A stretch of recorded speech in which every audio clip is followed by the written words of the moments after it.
Psaume 145. Le Seigneur garde à jamais sa fidélité. Il fait justice aux opprimés. Aux affamés, il donne le pain. Le Seigneur délie les enchaînés. Le Seigneur ouvre les yeux des aveugles. Le Seigneur redresse les accablés. Le Seigneur aime les justes. Le Seigneur protège l'étranger. Il soutient la veuve et l'orphelin. Il égare les pas du méchant. D'âge en âge, le Seigneur régnera, ton Dieu, ô Sion, pour toujours. Quand le peuple d'Israël chante ce psaume, qui est une véritable profession de foi, c'est sa propre histoire qu'il raconte. Et il rend grâce pour la protection indéfectible de Dieu. Et si la liturgie du temple de Jérusalem lui fait chanter ce psaume, justement, c'est pour qu'il n'oublie pas la sollicitude que Dieu lui a témoignée tout au long de son histoire, malgré ses faiblesses et ses péchés.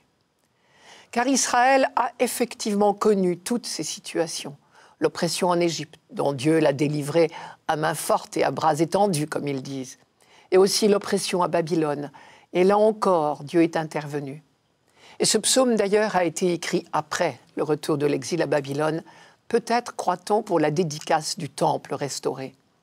Le temple avait été détruit en 587 avant Jésus-Christ par les troupes du roi de Babylone, Nabuchodonosor.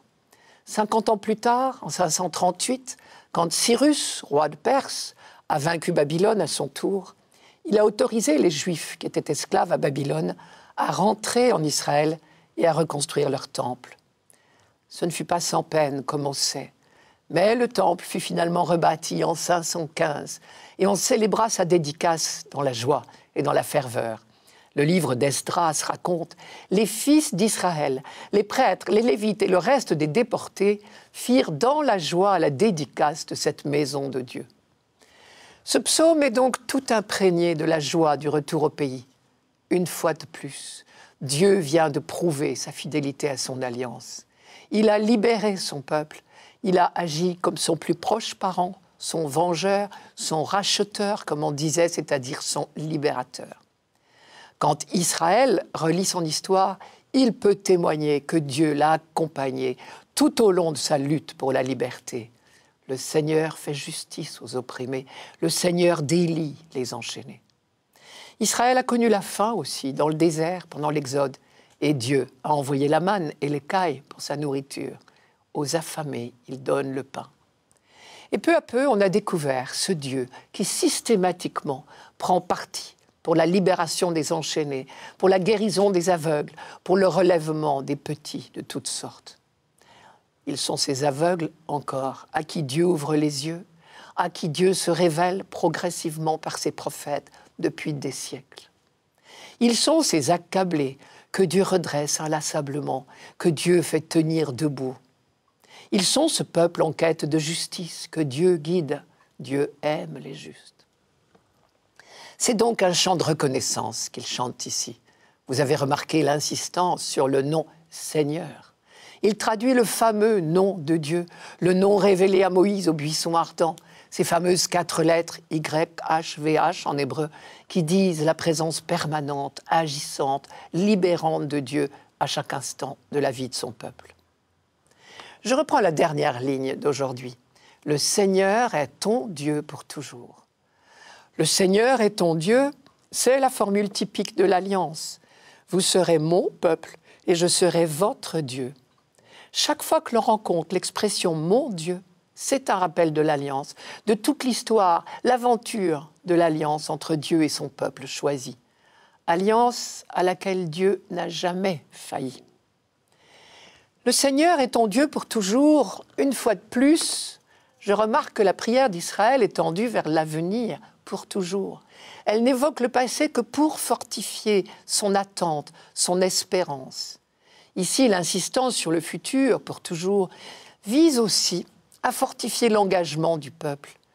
Il est bien utile de se répéter ce psaume, non seulement pour reconnaître la simple vérité de l'œuvre de Dieu en faveur de son peuple, mais aussi pour se donner une ligne de conduite.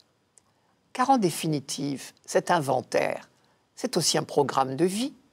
Si Dieu a agi ainsi envers Israël, celui-ci se sent tenu d'en faire autant pour les autres. Tous les exclus ne connaîtront l'amour que Dieu leur porte qu'à travers le comportement de ceux qui en sont les premiers témoins. Et d'ailleurs, pour être sûr que le peuple se conforme peu à peu à la miséricorde de Dieu, la loi d'Israël comportait beaucoup de règles de protection des veuves, des orphelins, des étrangers. Quant aux prophètes, vous savez bien, c'est principalement sur l'attitude par rapport aux pauvres et aux affligés de toutes sortes qu'il jugeait de la fidélité d'Israël à l'Alliance. Si on fait l'inventaire des paroles des prophètes, on est obligé d'admettre que leur rappel à l'ordre porte majoritairement sur 2 points. D'abord, une lutte acharnée contre l'idolâtrie, et ensuite les appels à la justice et au souci des autres, jusqu'à oser dire de la part de Dieu, c'est la miséricorde que je veux et non les sacrifices, la connaissance de Dieu et non les holocaustes. Vous avez reconnu oser. Ou encore cette phrase de Michée, on t'a fait savoir, ô homme, ce qui est bien, ce que le Seigneur exige de toi, rien d'autre que respecter le droit, aimer la fidélité et marcher humblement avec ton Dieu. Nous avions lu dans le livre du Siracide que les larmes de la veuve coulent sur les joues de Dieu. Cela veut dire que toutes les larmes de tous ceux qui souffrent coulent sur les joues de Dieu. Mais alors, si nous sommes assez près de Dieu, logiquement, elles devraient couler aussi sur nos joues à nous. C'est probablement cela, être à son image,